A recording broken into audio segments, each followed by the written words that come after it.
dhammaan muwaadiniinta muslimiinta nolosha la isugu timid say u xusaan maalinta ciidul adxa ee barakaysan waxaan idinku hambaliyeynayaa fursadan qaaliga ah ee ilaahay inagu simay innagoo nabad qabna dalkeenna iyo deegaankeenaba shakhsi ahaan iyo family ahaanna u badqabna in ilaahay uu maanta maalintan inagu simay hambaliyo hambaliyo hambaliyo ciidani ciidaha ay dadka muslimiinta ah ay xusaan caqiidada islaamka waa ciidda ugu sarreysa ama ugu weyn ciidani marka waa ciid si gaar ah fursado badan islaamka u soo jeedisa ama dadka muslimiinta ah u soo hoyisa fursadaha kow waxaa ka ah waqtigaa dheer ee bini aadamku uu danihiisa gaarkaa ku mashquulsan yahay waa xilligii dib loo xusuusan lahaa ilaahay iyo fursadaha uu ina siiyey iyo nimcooyinku ina siiyey loogana mahadnaqi lahaa labaad waa xilli ku habboon inkastoo mar walba ay habboon tahay in la iscafiyo oo bini aadamkan tacaamulka iyo noloshan ka wada dhaxaysa jiidhka iyo wixii la kala tabanayo xilligii qalbiga la isu furi lahaa marka anigoo naftayda ka bilaabaya dhammaan muslimiinta fariintayda gaadhayso gaar ahaan deegaanka waxaan u soo tabin lahaa ama aan ku boorin lahaa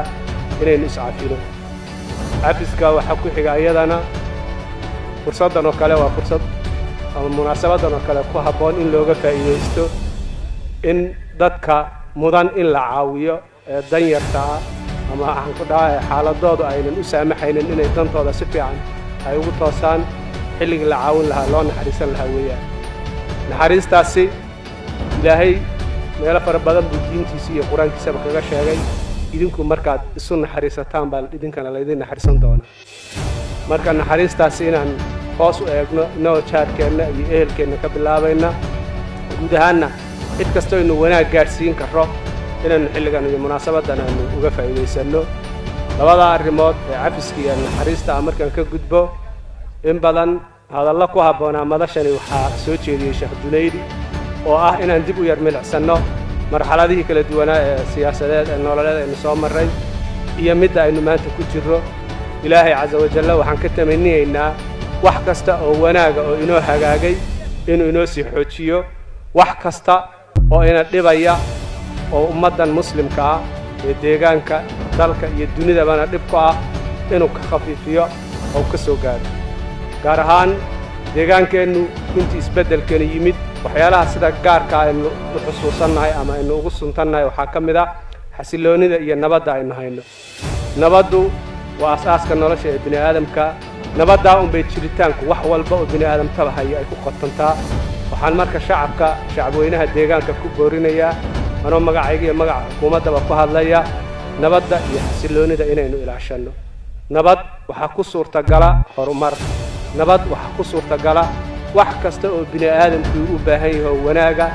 in xis miyir qaba lagaga shaqeeyo xilligayna nabaddu jirin waad ogtihiin wax walba oo bini aadamka dhiba oo shar ah yaa xilligaa diyaara marka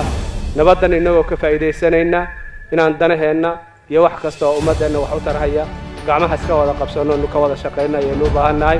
waa mas-uuliyad jamaaci ah weeyaan nabaddu in laga wada shaqeeyo shakhsi gaara iyo xukuumad ama mu'assaso gaara ama hay-ad gaar oo dawladeed oo nabadda gaar u qaabilsan ma jirto maadaama ay nabaddu tahay wax min fardi ilaa iyo jamaaca dadka wada saaran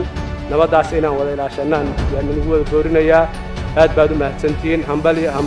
asalaamu calaykum waraxmatullaahi wabarakaatu